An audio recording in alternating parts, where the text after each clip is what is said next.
Hawaii, a gem in the middle of the Pacific Ocean, the most isolated land on Earth. A paradise, full of immense beauty, fascinating history, deeply rooted culture, non-stop fun, unlimited adventure, in the place I call home.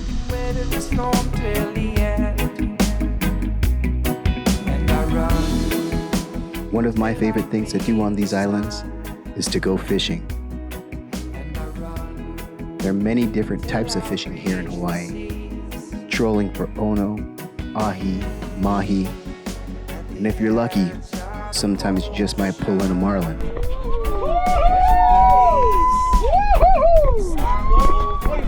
Spearfishing is my favorite technique. It requires training, dedication. It has minimal waste, low stress on the environment, and zero bycatch.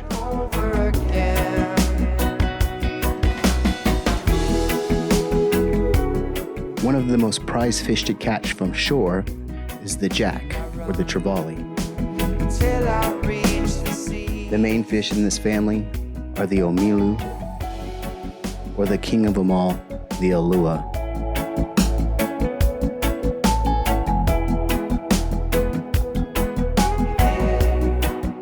One of the most popular techniques to catch these fish is slide line fishing.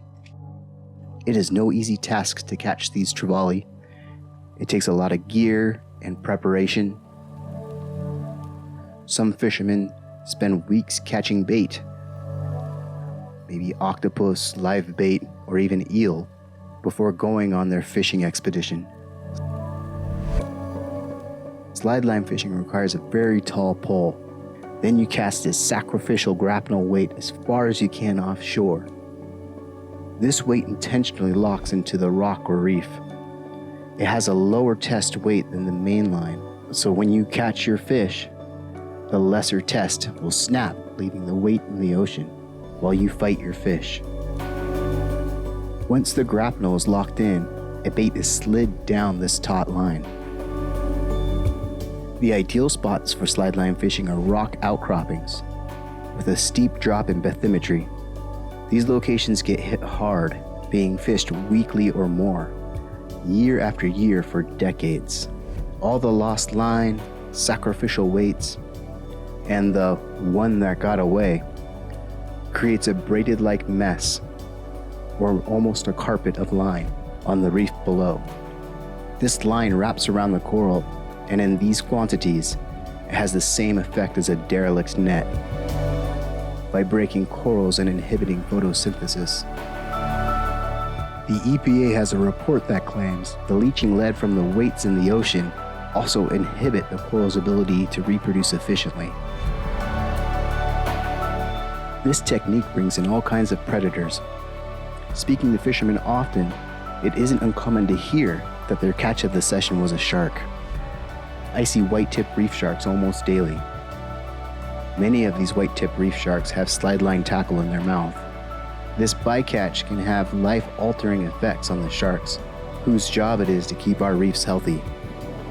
I have personally seen sharks with broken jaws, skinny, unable to eat, sharks with hooks in their eyes, decreasing their ability to hunt. And this has a negative effect on our reef's ecosystem.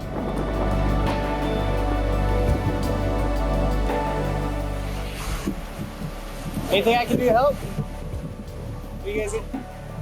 Thanks for that. Because my family eats shark.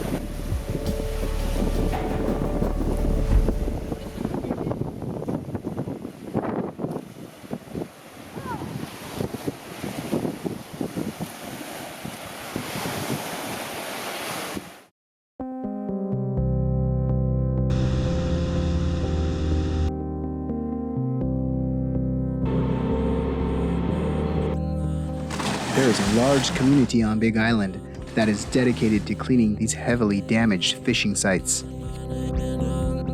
This community removes fishing line, weights, nets, metal leaders, or any man-made debris. Many shops around the leeward side are involved by donating their boats and crew to getting us out to these locations. Shops like Kohala Divers up north, Kona Honu, Aquatic Life Divers, Jack's Diving Locker, just to name a few. The organization leading these missions is the Ocean Defenders Alliance. They recruit experienced divers and educate us how to clean these sites without causing more damage in the process. The goal is to clear these sites of human-made debris, to give space for the coral to repopulate, and to create an environment where the reef's ecosystem can thrive. Erin and I combined have done more than 20 Ocean Defenders missions. The community is amazing. The work is rewarding. Nothing makes us more proud than to be involved with these efforts.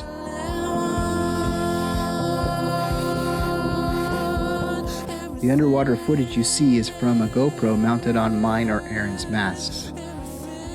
The damage you see is only from our local zone. The carpet of line spans hundreds of feet in either direction and down to depths unknown. This is one of many locations like this around our islands and probably worldwide. We try to do what we can with the time we have to make the future better than the past.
I love to fish.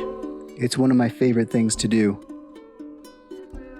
I wanted to create this video just to show people what they might not have seen, the damage they might not know that they're causing. We all love the islands we live on, and we need to practice Malama in our own ways.